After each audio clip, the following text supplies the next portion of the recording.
Hello everybody, in this tutorial I'll show you how to get rubber in Subnautica 2. This can be used to produce things like the basic fins, improved fins and standard air tank.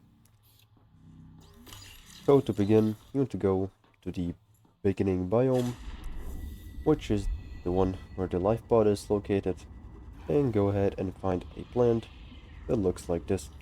It has an orange orb in the center of it, and it is kind of shape of a star. Here you'll find a Lucifer rod sack, which is the orb, and you can go ahead and pick it up with your hand, like this. And once you've gathered enough of these Lucifer rod sacks, you can go back to the fabricator, where you can craft it into rubber. So open the fabricator, go to resources, and here you'll see rubber. You'll need 2 Lucifer rod sacks for 1 rubber, so make sure you get plenty of them for your needs. So this is pretty much all, how to get rubber in Subnautica 2. Make sure to like and subscribe if you found this helpful, and see you in the next one.